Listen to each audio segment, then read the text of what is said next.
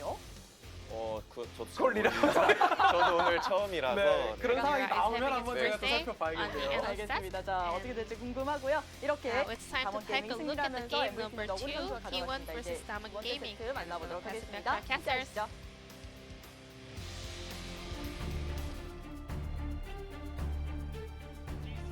What the beautiful there we are. We're here now. Thank you so much, G-Sun, for the translation, and also all of that cool new AR for the analyst desk segments. Really, really cool to see. And what would also be cool to see is some level aheads going into Game 2. There was a little bit of ping pong as far as the throws were concerned towards the end of Game 1, and we'll see whether T1 and Damwon can shore things up moving into Game 2. Damwon, of course, looking for that 2-0, and T1 wanting to fight back from the brink.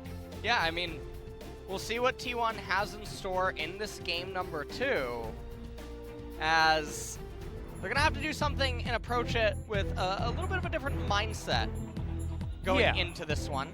There was a lot left up in, and in also, Game 1 as well. There was a lot of things that weren't being done very clean in game number 1.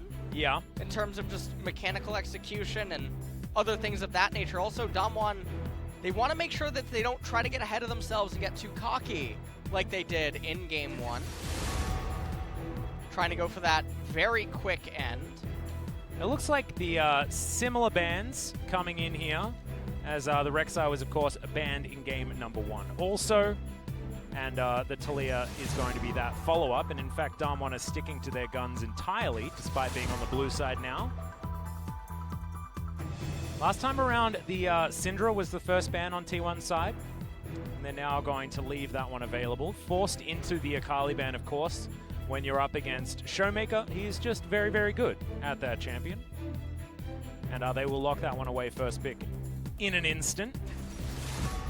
As the Mordekaiser ban coming in, Damwon actually respecting the pick that Noguri was able to flatten T1 with the first time around. This might mean that Damwon are looking for their own set first pick and deny the Mordekaiser pick in response. And now would be the time, Noguri. Not personally a fan of set on B1, because like we saw in the previous game, certain team compositions that are just hard to stick to can end up being problematic. So now the ball is in T1's court. I said this last game. Oh, it's happening. I talked about it. Well, Soraka, we're hovering it. She can tame him. It would be an awful time for a set who is very melee. But it's not looking to be what they're going to lock away, at least the first round. As T1 consider the Gragas for Cuz once again, and that is going to be locked away. What he's actually going to pick up here remains unseen. R1 Gragas, R2 Affilio Senna is really strong. Personally, I'm a much bigger fan of Senna than I am of Affilio, so I just think that she's a lot more versatile. Damwon now responding. Zyra Khan, all of their champions have to go into T1 thus far in the draft, and so champions that disrupt, hard engage in short-range, close-quarter combat like Cassiopeia, Vigar, Ryze, champions of this nature, they ruin this team composition. Right now, though, Leona, she's going to get picked up in isolation. She's going to be really good against the Rakan. Yep, just a classic Rakan counterpick there coming in here from T1. As the response, the Jarvan going to be taken off the board. Canyon not going to be able to jump onto that champ, but there is the opportunity to grab the Lee Sin one more time, and Canyon certainly did have his eye in on that one.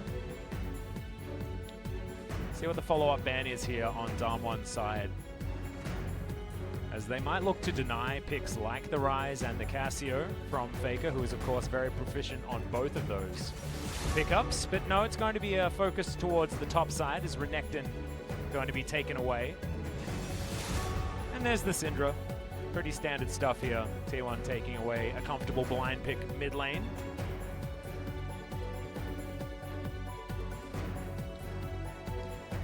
Well, Renekton. What's the follow-up ban here for well, Damwon? Trying to protect the set pick. I wonder if Soraka ends up actually getting hit, but instead it's going to be Aatrox. These aren't champions that I think of when I think of set problems, Aatrox does have the potential to kill him, but it's on set to really mess up. Yep. With Whoa, the W. okay, that's a nah. That's the counter pick option that Roach was looking for up into the set. I can understand it based on range advantage, I guess. It's going to be a really thin balancing act against sets Q and E combo. I actually feel also like it might be... It's both an answer and a problem because you get so much bonus health from transforming that if you're then, like, altered into the team, you're going to murder your teammates. It gets very strange.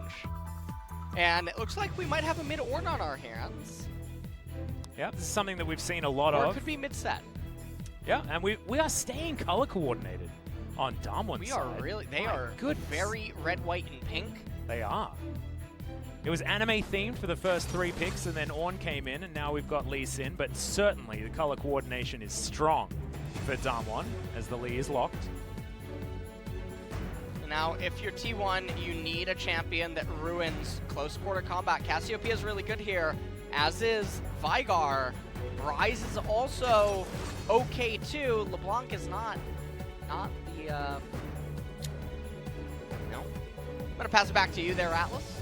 Well, LeBlanc was picked up. It's certainly a Faker special, and wanting to put him on comfort is something that I could certainly understand, but it doesn't necessarily, like you say, fit into the desired team composition as effectively as you would otherwise want. But as we have a look at these compositions holistically, where do you think both of these teams are going to be fighting? Because I'm looking on T1 side and feeling like it's similar to last game, but I guess they do have a few more late game options with, you know, Gnar flanks into Teddy popping off, potentially. It's very bizarre to me that Damwon showed on B1 through 3 that they're coming into you. They're going to be hard engaging. They're going to be short range, close quarter combat. And then you R4 Gnar into set, which is going to be a balancing act in itself. Yeah. But then set descales your Gnar just due to the nature of the matchup, but how it's going to fit into the team compositions. And then the enemy team goes Ornn and Lee Sin, so 2 champions that aren't necessarily on theme with one another. And then T1 R5's LeBlanc. So 2 champions back-to-back that don't make any sense versus what Damwon showed. We talked about this in the POG state. Yeah. That the themes aren't really lining up. So either T1 is going to win on individual prowess and just snowballing, or yet again, 2 items forward, team composition is going to fall apart. Well, we'll see what they can do. Damwon now have a 1-game lead as we head into Game 2. LCK Spring 2020 debut. And it's now Noguri on the set. This guy has a 100% win rate so far in solo queue on this pickup. We saw what Set could do in the last game in the hands of Roach. It wasn't necessarily fantastic, but now we'll see whether Noguri can teach us a thing or two. Roach did have the technology there in his mind. He was hovering the Soraka, but decided not to pull the trigger.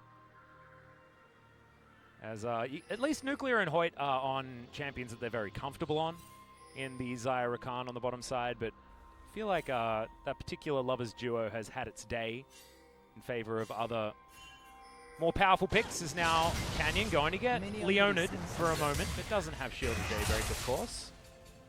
Noguri grabs his first Haymaker, lands the sweet spot. Well, so far in this game, though, we're not going to have anything super exciting going on.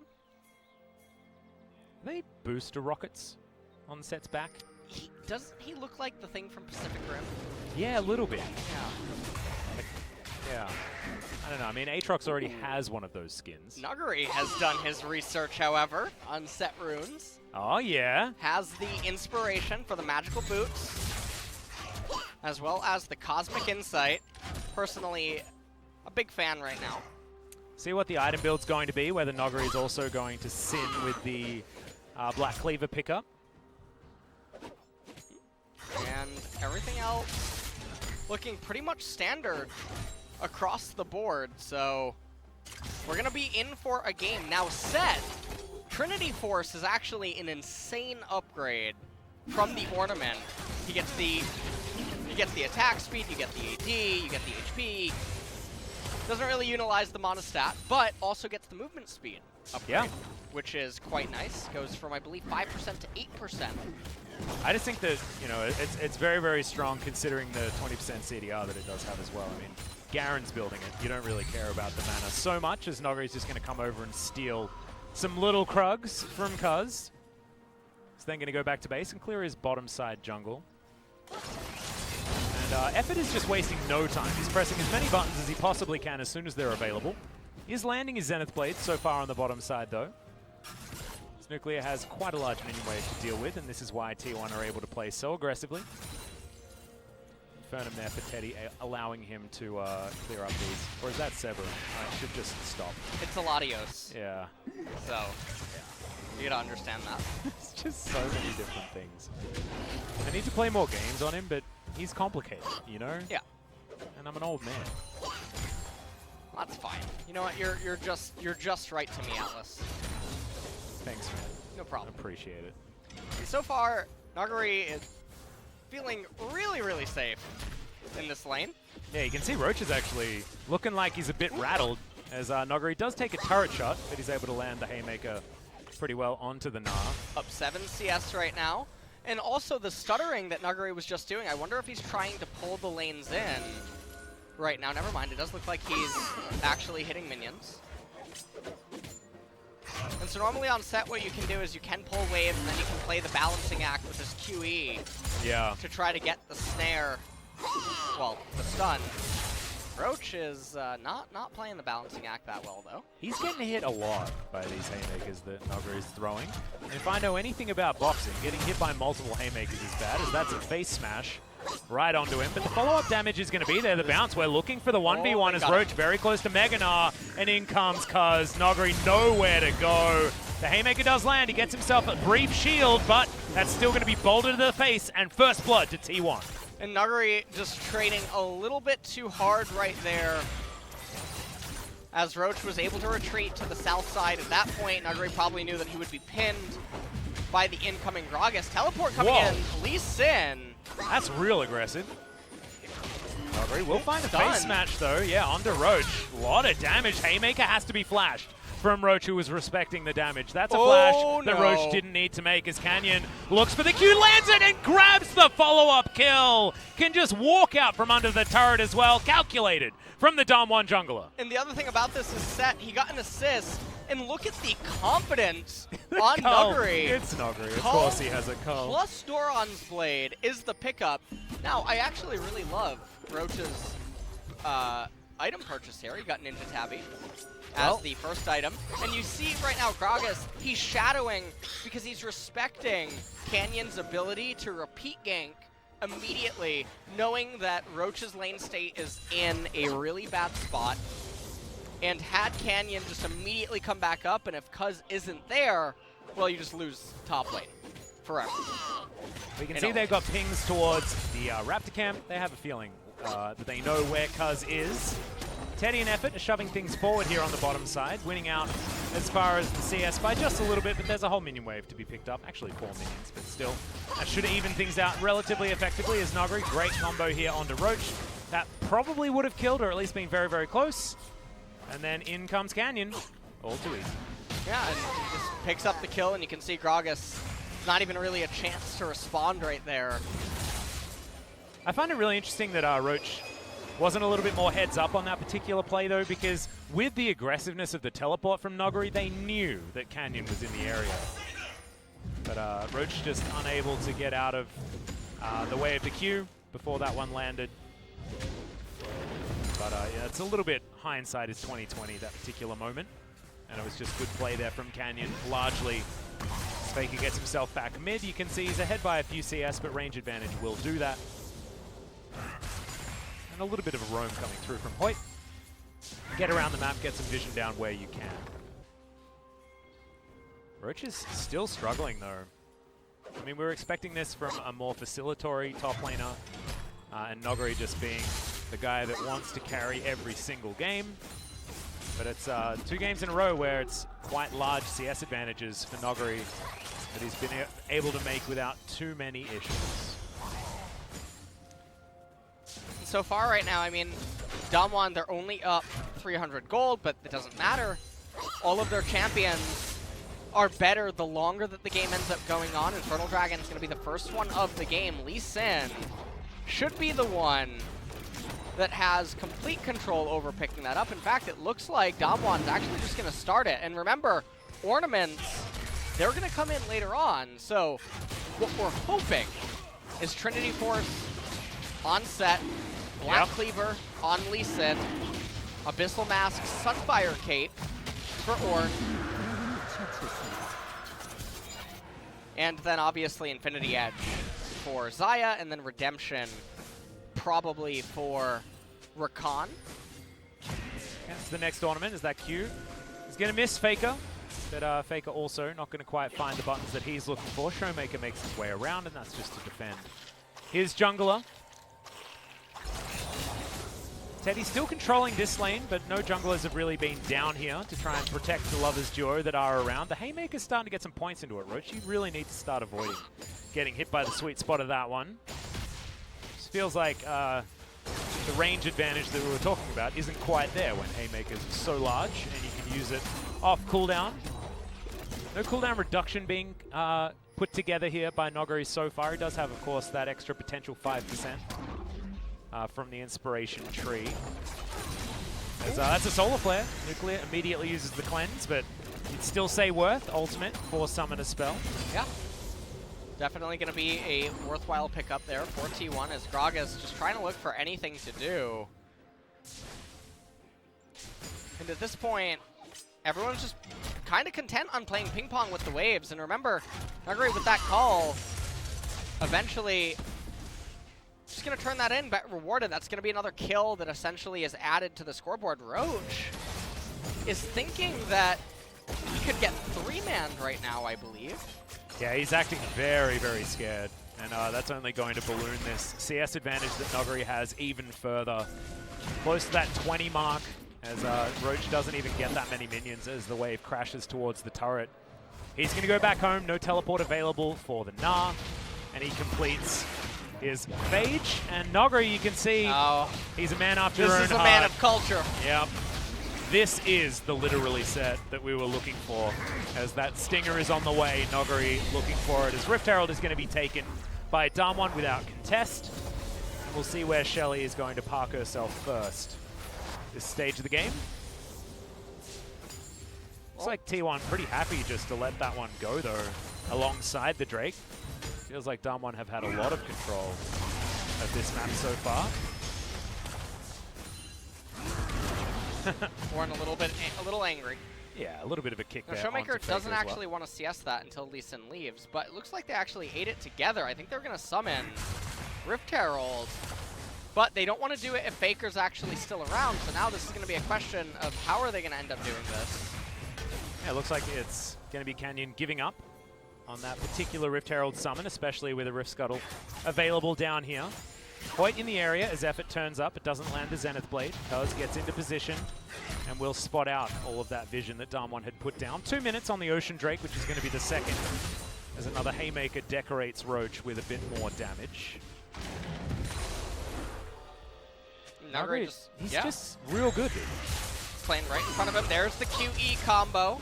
Yeah. Managed to get a couple of autos, but his W is on cooldown, and so because of that, Roach able to take advantage of that, get a little bit of poke damage off. Turret plates being eradicated here in the mid lane as Shelly gets a few casual autos on this as well, as Teddy comes down, spins around a lot, gets a lot of that DPS onto the turret. It's now Hoyt. Takes a bit of damage there also, but he's otherwise going to be okay. A lot of those chakrams being built up from Teddy, which is why he was able to do a lot of the work there.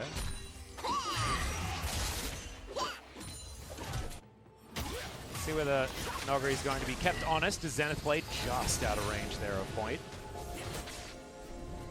And the battle for vision is down. Looks like T1 knows where their money is made, and it's in the hands of Teddy as Hoyt not going to get slowed, but will get given possibly another turret plate. No, not quite going to be able to. As Graviton now set up. Roach doesn't get the wallop and therefore gets punished as Noguri lands another Haymaker. Canyon in a good position to defend this bottom lane. Feels like our junglers have been mirroring one another quite effectively so far this game. But it's Canyon that's been able to get himself to a quite gigantic lead when it comes to the camps. And potentially mid lane minions as well.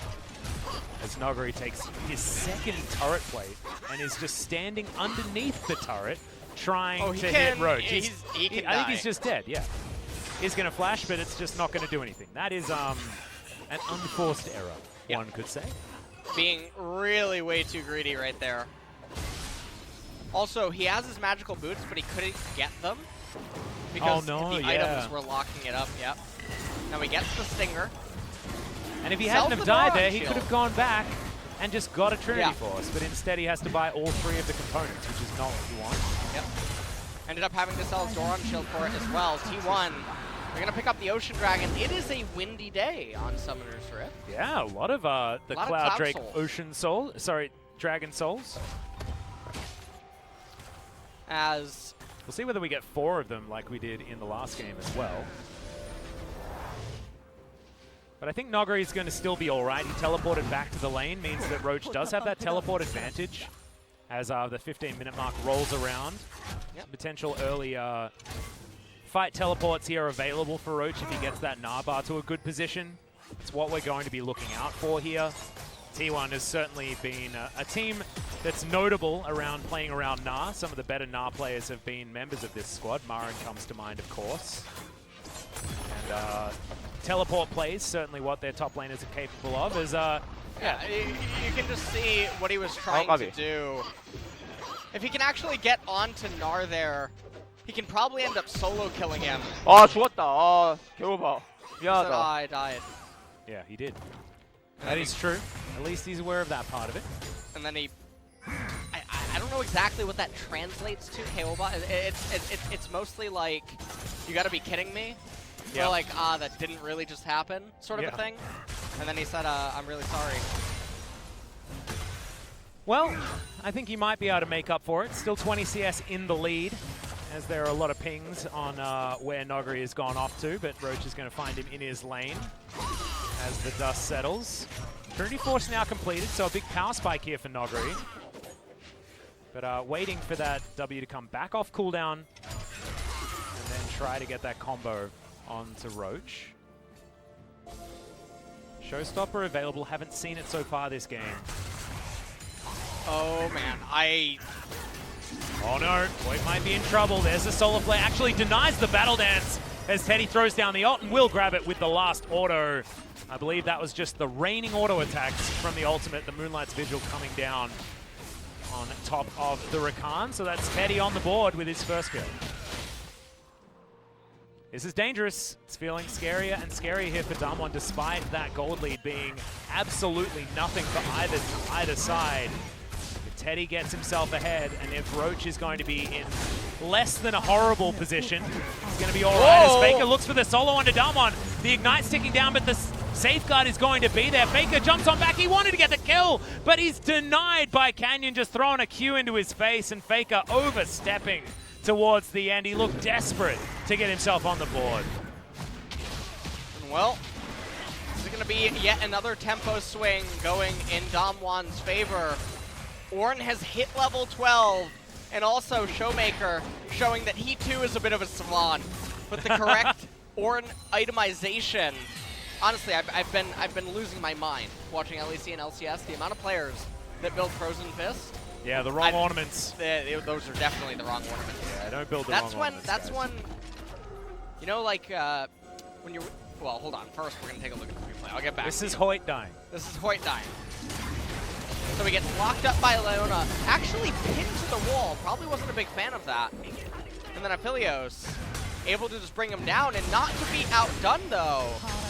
Damwon, they put themselves back on the board. That was a nice fadeaway kick by Showmaker. Faker tried to outplay it, but Canyon was still there with the Q. Yeah, the vision availability there for Damwon as well, trolling Faker just a little bit. Had everything in place in order to be able to outmaneuver Faker's impressive LeBlanc. It did look like he was biting off a little bit more than he could chew, but these are plays that Faker has been able to make in the past. The base smash not necessarily working out as Canyon is going to jump on forward. That's going to be the showstopper in combination, but not against the wall, and Wallop there as well, but Canyon is still going to be able to grab it. Lands the Q resonating strike enough to complete that one. And Roach just a slight overstep.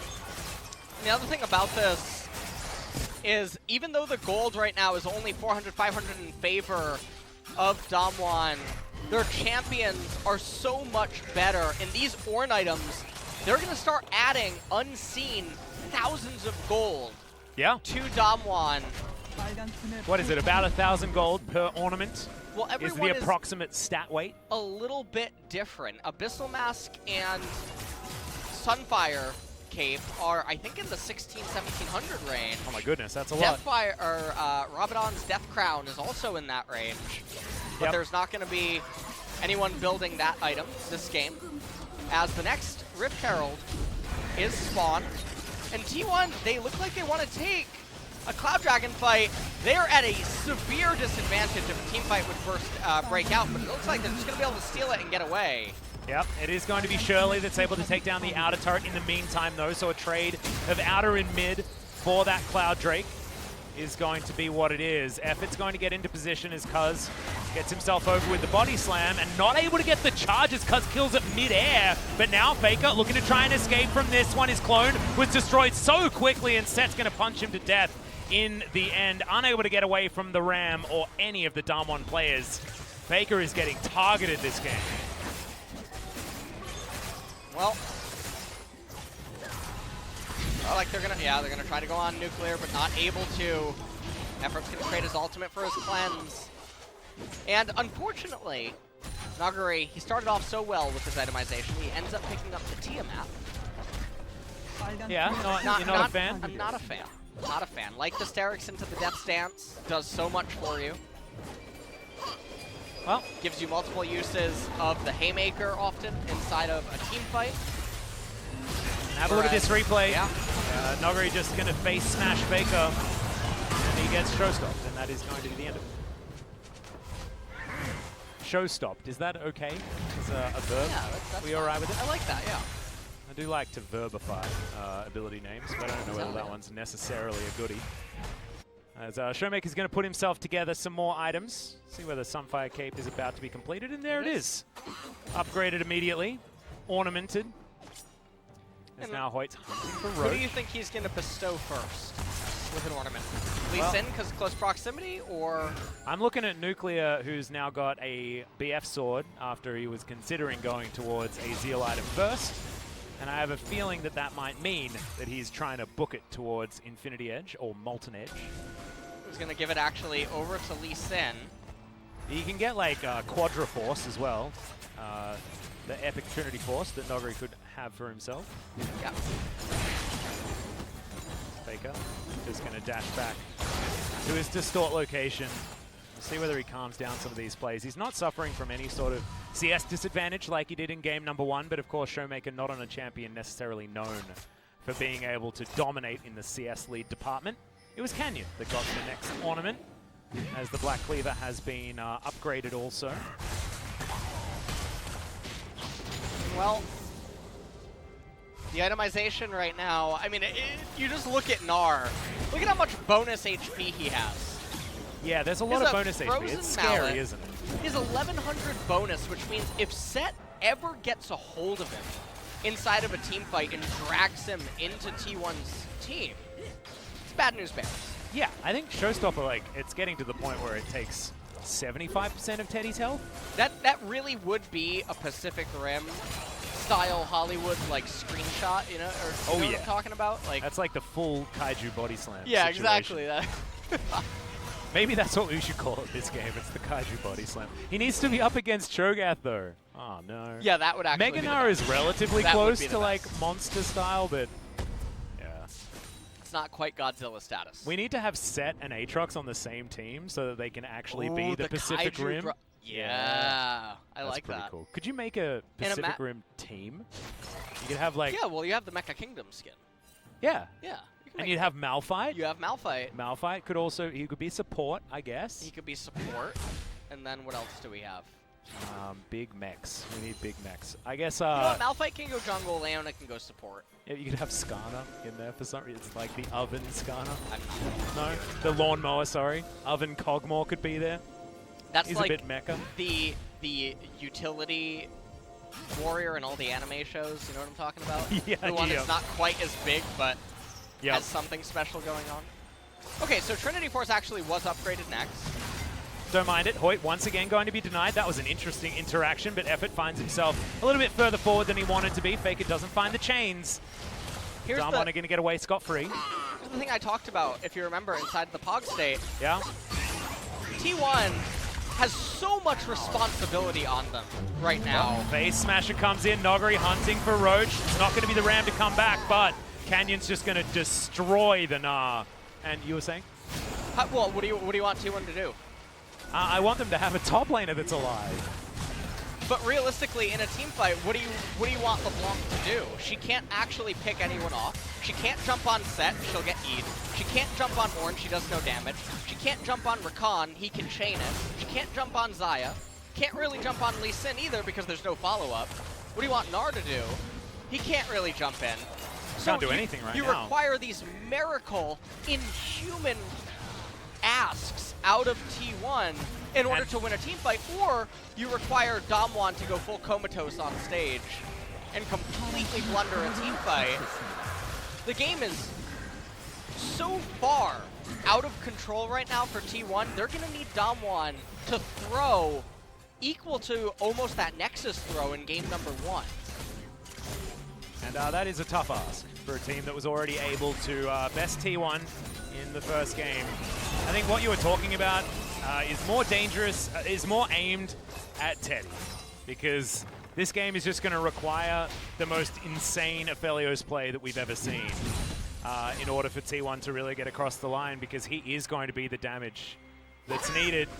As Roach, he put down the control ward as he was hopping over, and that's going to be bad news. Nogri knew that the rest of his team were coming down, but probably would have just won the 1v1 anyway, because there was a hop on cooldown for Roach and no Narbar inside. Just another mistake coming through from the new T1 top laner. I mean, we're going to hop back to live, and now Ornn is also able to now give the Infinity Edge over whenever he'll get around to it. I'm hoping that Redemption is the next item out of Hoyt, just so he can get the little upgrade as well for himself. Yep, maximize that one. Of course, we've still got a couple of levels to come through there. This is even more reason that we needed Santa Claus Ornn, by the way, for the ornaments. Yep. I like it a lot. Titanic Hydra was completed here for Nogri, and now he's building towards Hysterics. Don't mind that, given the fact that there's a lot of health that is stacked up here by the set. 30 AD, just given over to Nuclear. Things just... He's real scary. Yeah. And now the engage that's so comfortable here for Damwon is going to come down. Focused onto Effort for the moment, but he flashes to get out of the way. But Damwon can rinse and repeat this so quickly. Yeah. And Faker, you could see, being denied entry by a lot of this Damwon peel that is available to them. That's a cast just to break up the squad, and Faker once again trying to dive forward. But speaking of diving in, Nogri does get in there. A massive Haymaker shield comes down, but it's not enough to keep him alive, as now Effort still surviving on the backline, as well as Faker managed to get to Nuclear and gets him with the last tick of the Ignite. We say it, but then T1 are able to turn it around, as now Canyon off in the backline, able to distract a few members of T1, as now Showmaker and Hoyt trying to take down Faker, but the chains are going to land onto Hoyt, and Teddy now sinks his fangs in, and Faker's going to grab that kill, and now they'll move over to the Baron. You know, and we talked about it. We said that Damwon would have to blunder. Nuggery went Superman right into T1, who had just poked down some of the members on Damwon. He went in solo, couldn't really do anything. There was no follow-up in that corridor that was going to be possible by Damwon. Ornn's ultimate was on cooldown. They had just gotten Leona's flash. If they back off, reset, repeat, once Ornn has his ult up again, everything's going to be good. Watch this really quick. A lot of poke goes down onto Damwon, and then for some reason, Nuggery, when his teammates just input clicks away from T1, decides to man mode in on a mini Gnar, get eviscerated. Nuclear trying to run for the hills. Faker managed to get on top of him, and this is the exact kind of blunder that T1 needs to have happen over and over, and they need to capitalize on it just like they did. Oh, Faker, that was beautiful. Distorting to get out of the way of the body slam coming through from Showmaker. Really, really nice stuff there. Faker showing that he has got his eye in at this stage of the day. You can see demonstrating that on the damage bar as well. This is what we needed. A little bit of a redemption moment for the king of the mid lane here in the LCK. Showmaker's not on the champion that is going to be able to counteract the flashiness. You know, he doesn't have the answers available in the on. He is that facilitator. We do need to see him try and land these ultimates and even have them available when the team starts to fight. So like you were talking about, a little bit more of a mistake on Damwon's side than something to be super excited about for T1. But this is able to get Teddy towards his 3-item spike. He's beaten Nuclear to that particular punch this time around. He has a lot of damage availability here. That Runan's Hurricane completed. Helios is going to be the key component yet again. Faker is up a level over, well, Showmaker just dinged 16 actually, so up a little bit. We'll see when that redemption comes in for Hoyt, whether that's going to be available as quickly as they would like. Looks like Showmaker is heading towards a Warmog's Armor, potentially, as his next item. And the Cloud Drake to be locked down here for T1. It dies so fast. In the hands of Teddy. So definitely some slow rotations right now out of Damwon. And so this will put T1 one dragon away from the Cloud Soul. Puts Damwon in a little bit of a clock, which can be certainly scary. Showmaker actually building the Warmogs. Personally, not a very big fan of that, especially because these team fights are not conducted in a manner where siege and poke is happening, but rather just all-on, hard, raw engage. That Ornn isn't really backing off to posture and then get the Warmog's passive going. Knight's Vow, I feel, would be really, really good here, and then ultimately rounding it out with Solari. Yep, just certainly for an his option. team. Also like the upgraded Solari as well. Some solid stats on that one also. But Warmog's Armor is good if you're going to use Showmaker as a Baron tank. Certainly an option there. That's where Damwon want to win this game, is forcing fights around that Baron area. Given their composition, that would certainly be able to go in and counter-engage effectively against what T1 has brought to the table. You can see the gold lead is not there. I mean, it's 800 gold, means nothing at 30 minutes. And Damwon is still going to have to be honest in this next team fight to try and utilize their compositional advantage in order to win that one out. It's not going to be based on smacking them with your wallet or anything like that, especially not with some of the items that are about to come in. Faker staring down the barrel of a pretty cool hat.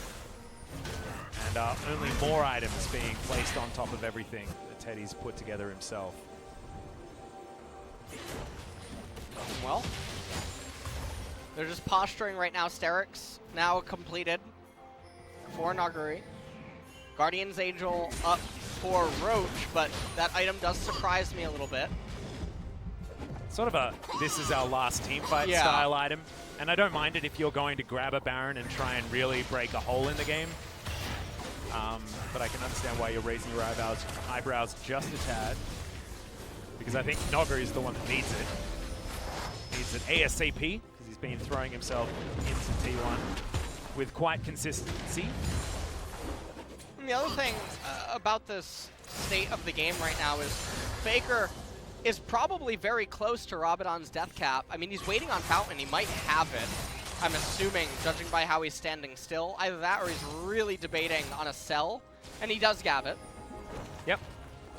And now T1 find themselves in a decent position moving into the next team fight. That actually might get Faker enough damage to sort of one-cycle Nuclear, especially before he has himself a Mercurial Scimitar or any utility item. Hex Drinker hasn't even been afforded yet or anything like that. With the cleanse available, I would like Hex Drinker or a Primordius for the Xayah. Not even able to pick that one up. as long as Showmaker and Nuguri play this slowly, it's going to be very hard for my T1. God. Canyon has to flash to get out of that one, and now the counter engage is on. In goes Noguri, looks for Teddy. Hoyt dives on top of him as well, gets him with a quickness, and he's exhausted, but hasn't lost any health as Nuclear takes down Effort in the back line. Gigantic damage as the turnaround is in, as Roach has to flash away. And Teddy, he was just eviscerated. He was at full health for so long, and then Dom1 decided that he should be dead. Yeah, and he ends up getting cut off right there. Roach does not want to lose his GA. It's going to be a full-on retreat right now. Oh, Faker actually might be able to find this. Double chains are going to land as Dom1 are getting softened up. Faker dives on in once again, but Nuclear at high enough health. Maybe be Baron for Dom1.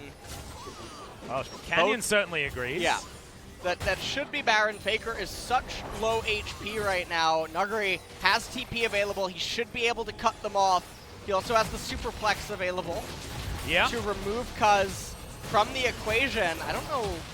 He's waiting for a teleport, waiting for the rest of T1 to make their way back in. Faker and Effort are going to be right on top of him. It's still going to be a 50-50 as Cuz is going to be near this pit. The barrel comes forward, but it's not going to be enough, and Noguri is going to be a sacrifice that Dom1 are willing to make to secure the purple buff. It really just doesn't make any sense. He could have TP'd behind the red buff ward and just looked for Gragas and then Arden.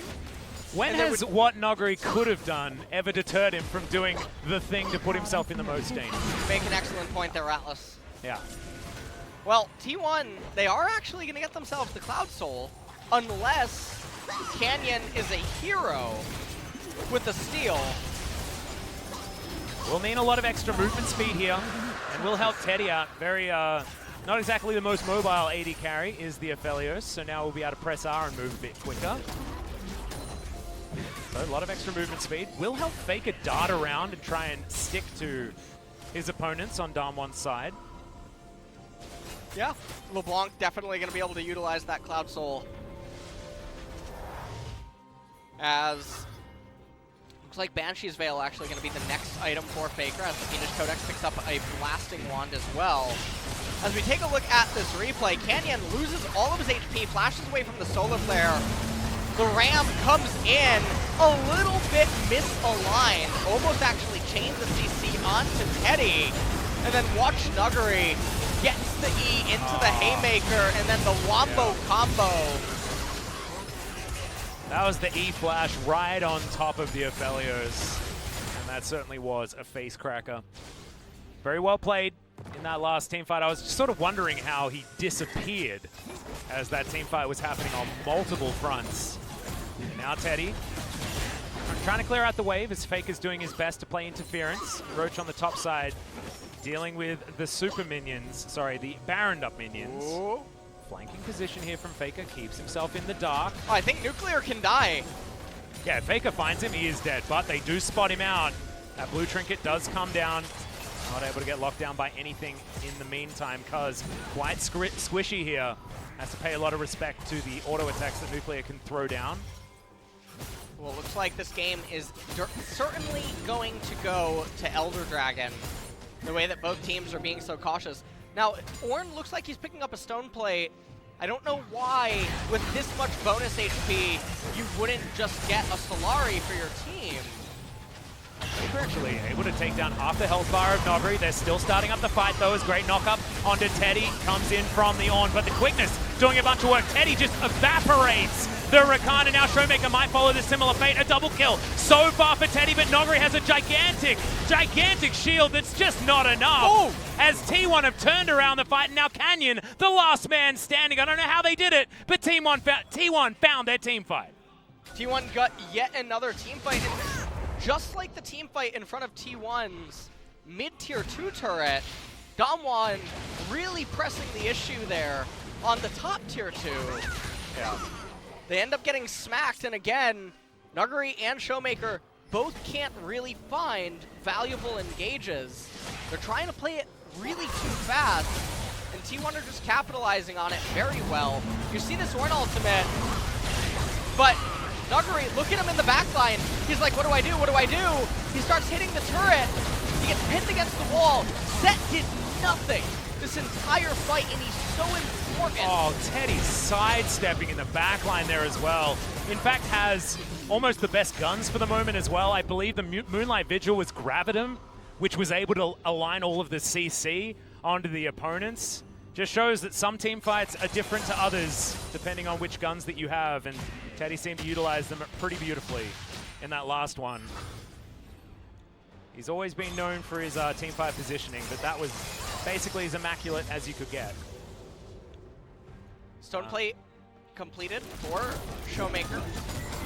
Wall of Malmortius going to be off cooldown in just a second. Xayah probably also going to get Guardian Angel. 2 minutes until the Elder Dragon. That's going to decide the game, most likely, as Blade of the Ruin King, I believe, is the final item of choice for Roach. All items complete for Faker. Blade of the Ruin King also, you know, it's a good item against a champion that stacks mainly health here in Nogari. So will make a lot of sense if the Gnar meets him in a side lane. Already has Randuin's Omen completed, so a bit of extra armor on top of that as, okay, Kuz really wanted to kill that minion wave. Did so. Okay. You know, I mean, sometimes he you does just have, really want to kill it. He does have the Cloud Sword. Yeah. So it's almost back up. Yeah, also allows him to walk faster for a bit, which is cool. Stopwatch. Faker is real angry at Nogari. He's been targeting Moving him a lot. so fast. He is Speedy Gonzalez Yeah, right he's now. boosting it. And of course, you can abuse Cloud Soul really, really well with how many times you can press your ultimate button.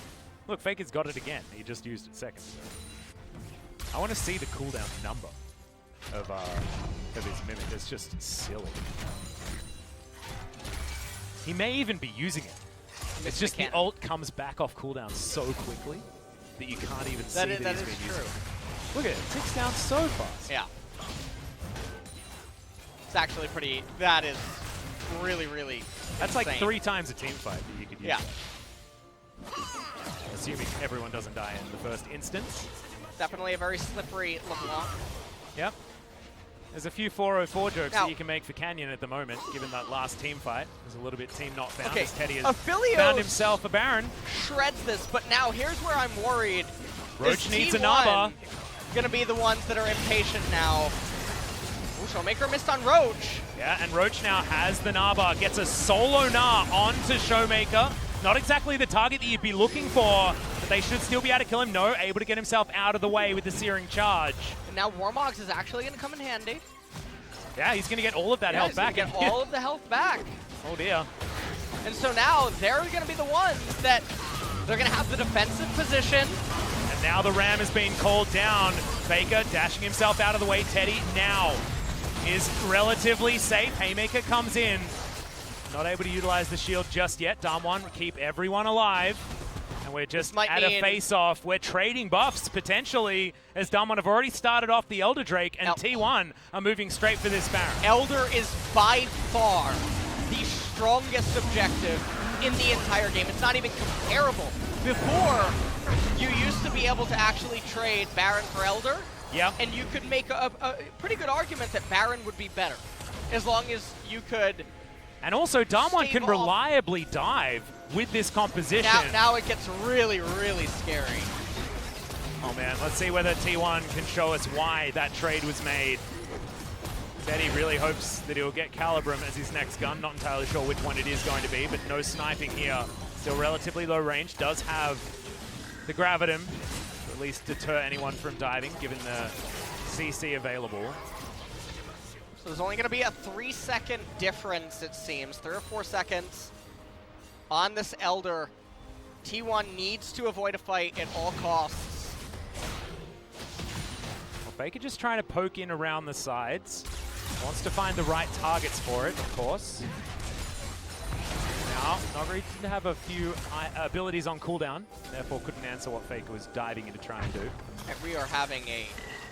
This is a barn burner of a series so far, dude. You want to talk about the lull state? This is definitely it. Is it, or is this the Pog state? The face-off. The waiting out of the Elder Drake, which still has a minute and a half available for Damwon. 4,000 gold is the lead for T1, though.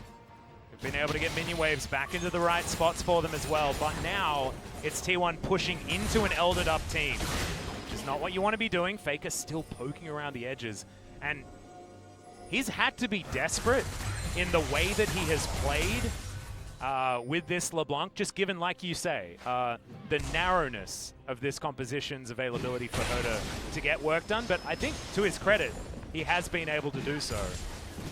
Yeah, he's been able to find a lot of openings, and a lot of it is the willingness, but also the awareness to punish the mistakes that Dom1 are making. They're not identifying how to play out the team composition. Even prior to the Elder Dragon, what I thought was going to end up happening, they would retreat back into River, and then they would use the narrow corridors to basically line up perfectly with Ornn's ultimate if T1 came to try to prevent it. Yeah, use it as disengage rather than engage. Yeah. Certainly hasn't been Showmaker's MO. He does like to go in and make the plays. So maybe that's a playstyle thing rather than anything else. Baron buff still with 20 seconds to go, but it's only really Roach utilizing it at the moment. It's going to be identical buff timers, and this probably works out for T1 as Nuclear takes a bit of damage there, but is otherwise unfazed by Faker popping in from around the side.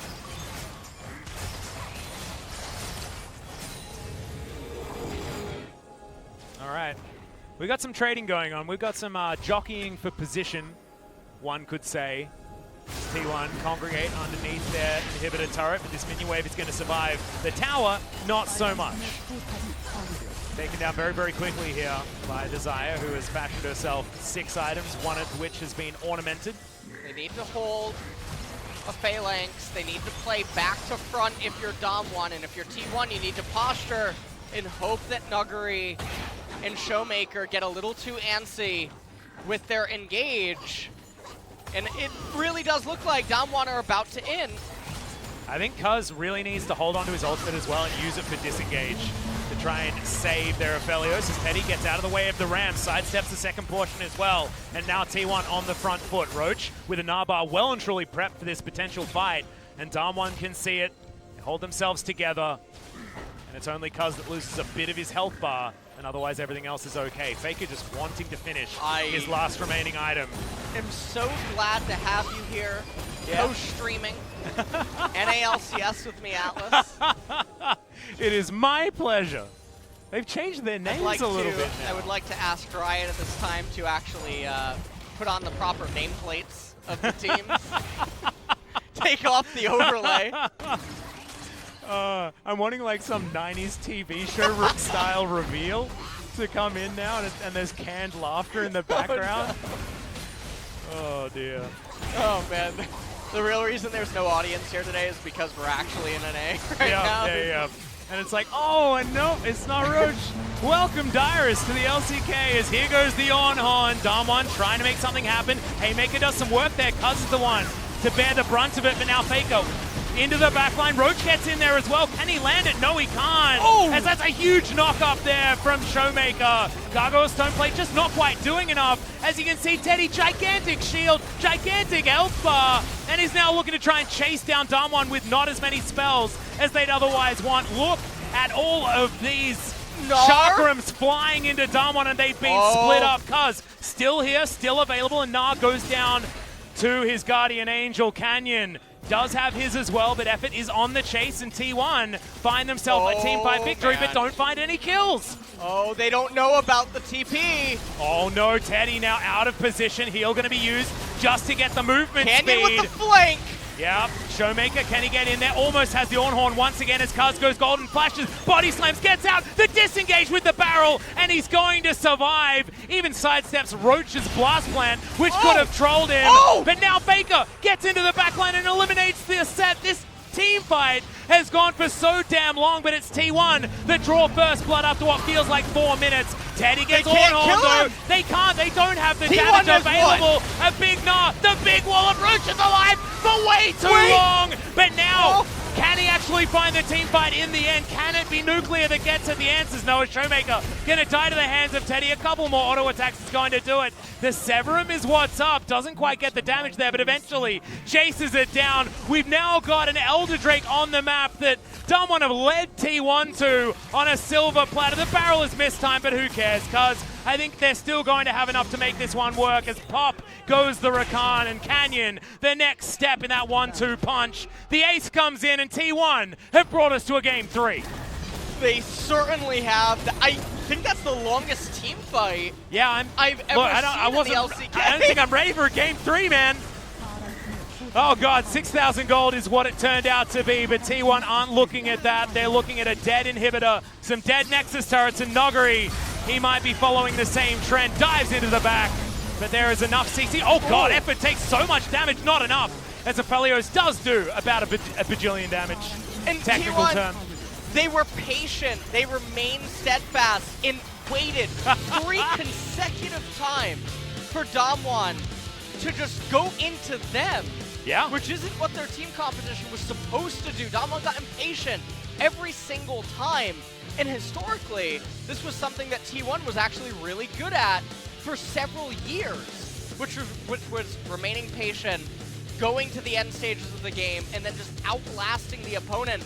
They overcame a team comp imbalance. They overcame Ornn items on every single champion, and they managed to edge out a win that I really just thought was doomed. Me too. Actually, and also, I want to harken back to that because I think what you're talking about is veteran status, right? And we saw Faker show that with, like, in absolute spades. It was extraordinary because he made some fumbles in the early game and then made a champion that wasn't necessarily the best jigsaw puzzle fit for their comp work throughout a late game that should have been very, very difficult to utilize. And, you know, the thing about this is these games are kind of beautiful because it makes me think of David versus Goliath in the sense that T1 were the heavy underdogs once this hit mid-game, and yet we saw the exact sequence of events unfold that is required to allow them to make a victory end up occurring, and they also out-muscle Damwon here inside of this team fight. I don't know how we haven't made a Showmaker versus Showstopper reference, by the way. I actually feel terrible. I'm really sorry for letting you guys down. That would have been game number 1, but weren't able to do it. He, in fact, used the Showstopper, Noguri did, in order to cancel a Gnar ultimate that would have hit 3 people. Yeah. That was pretty unbelievable stuff coming in for Noguri, but wasn't enough for them to actually win the game, and T1 have got themselves on the board. They'll accept a 2-1 victory, especially if it's a back from the brink style and they can close out with a comfortable game 3 that is a little bit less back and forth. Because right now we've had entertaining games, yes, but not necessarily clean League of Legends. Yeah, I mean, this has definitely been very chaotic. That game was super slow until that final explosion. Yeah. And then the team fight went for like 7 minutes. That was Mentos into Coke. If, you know, that was Just drop it else. right in the top. Yeah. Well, I'm glad that it happened because it certainly was a long one. 47 minutes, very close to 48 minutes in duration. Faker doing the most damage, I think, tells a bigger story than this graph necessarily represents because he was able to get himself into situations that Damwon should have had answers for, right? Yeah, but he was able to get around and get that poke and get the work done and even build himself up large CS leads while he's doing it as well. So just impressive stuff from the man in the mid lane, which is why he's our most popular player. Well, just proving it time and time again. We'll see if in game number 3, T1 though, if they can get the upper hand and what that would mean going into draft. Because Damwon, they might just tilt going into game number 3. Noguri seemed like he stormed off the stage. Well, Noguri is known to be very emotional. Let's see what happens as we get into game 3 right after the break.